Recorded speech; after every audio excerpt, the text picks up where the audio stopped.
नमस्कार दोस्तों, सौर एकेडमी में आपका स्वागत है। और आज की क्लास में हमने भारत की अर्थव्यवस्था के वस्तुनिष्ठ प्रश्नों को कवर किया है, इस पर चर्चा करेंगे।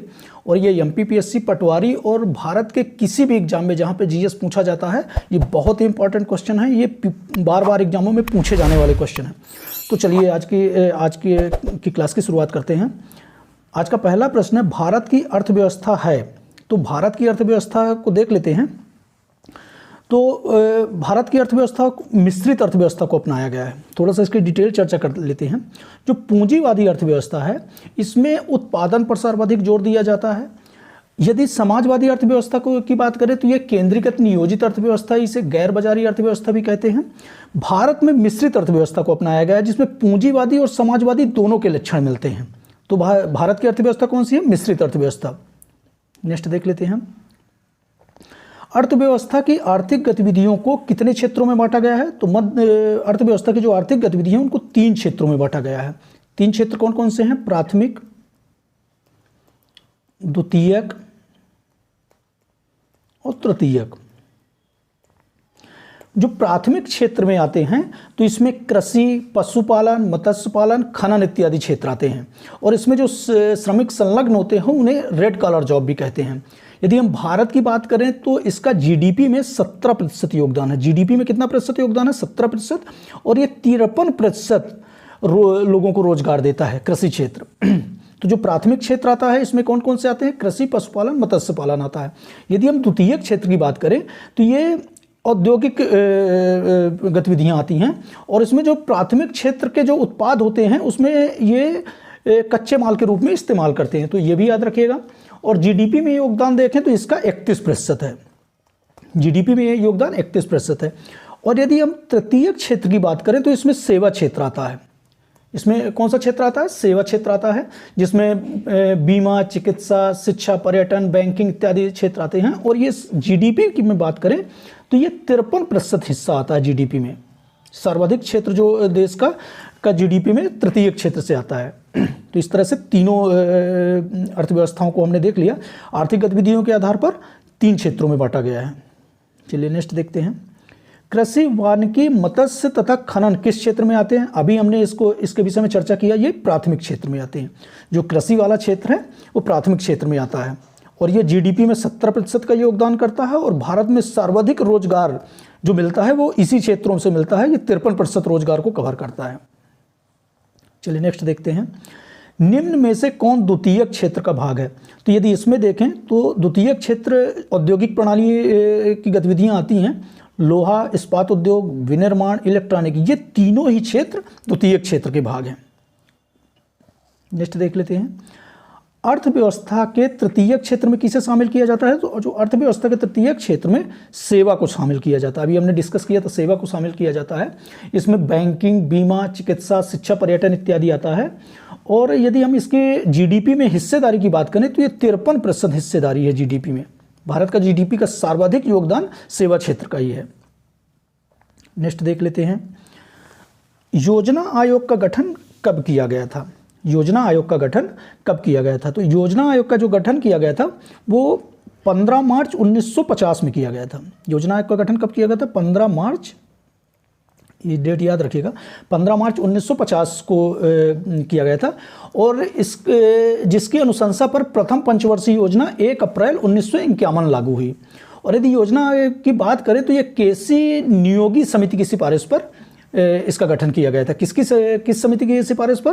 केसी नियोगी समिति कर 1946 में इस समिति का गठन किया गया था। और इनकी अनुशंसा पर योजना आयोग का गठन 15 मार्च 1950 को किया गया, ये याद रखिएगा। यदि योजना आयोग की बात करें तो इसके जो अध्यक्ष होते हैं प्रधानमंत्री होते हैं। अध्यक्ष इसके प्रधानमंत्री होते हैं और उपाध्यक्ष होते हैं। और सदस्य इसमें 3 पूर्णकालिक सदस्य होते हैं और 3 अंशकालिक सदस्य होते हैं। अभी योजना आयोग को समाप्त कर दिया गया है, अभी उसकी जगह में नीति आयोग आ गया है।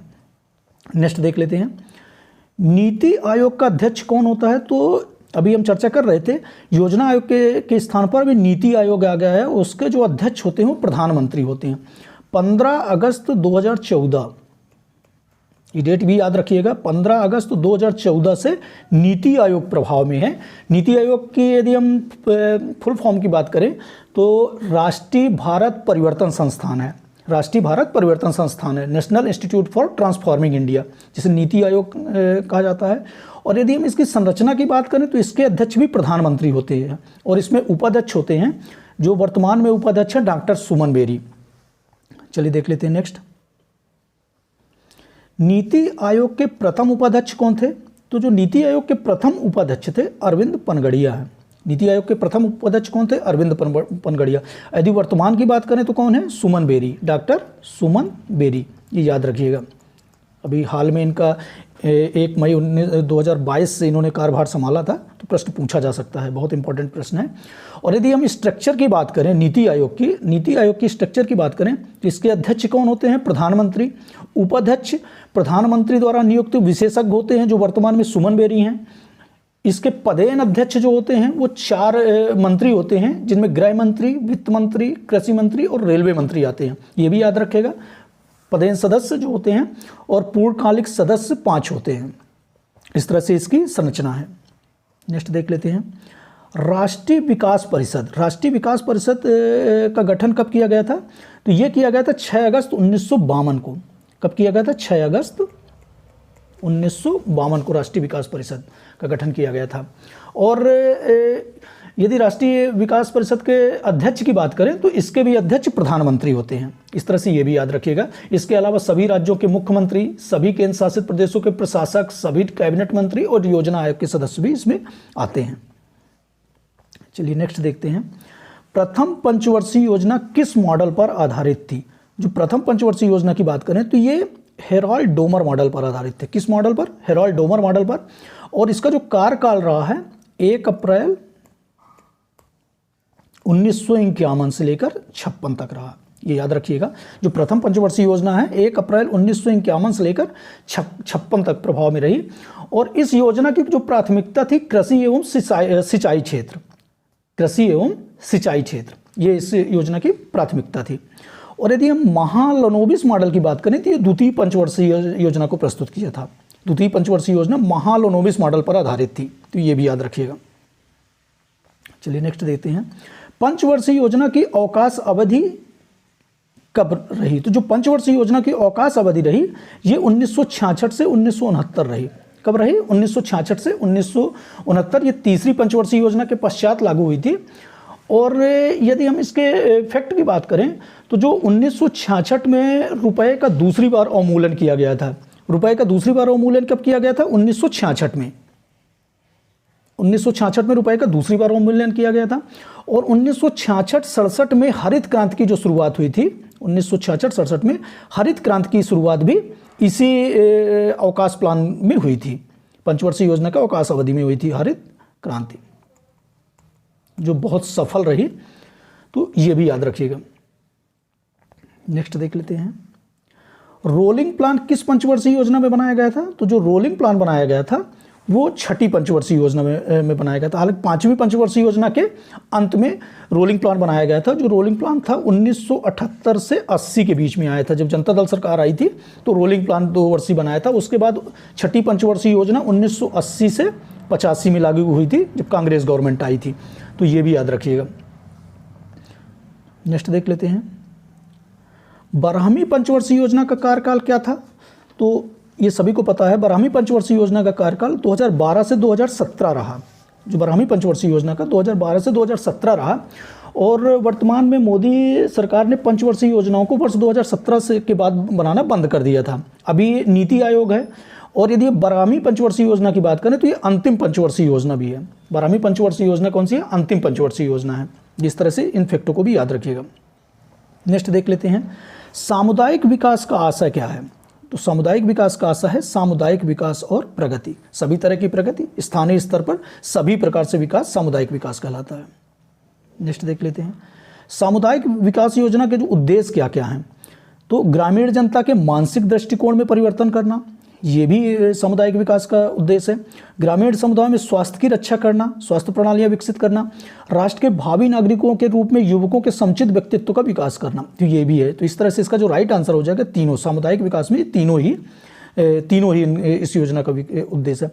और यदि हम सामुदायिक विकास योजना की बात करें तो इसकी शुरुआत 2 अक्टूबर 1952 से हुई थी। ये डेट भी याद रखिएगा, सामुदायिक विकास योजनाओं की जो शुरुआत हुई थी 2 अक्टूबर 1952 को, 1952 में गांधी जयंती के दिन इसकी शुरुआत की गई थी।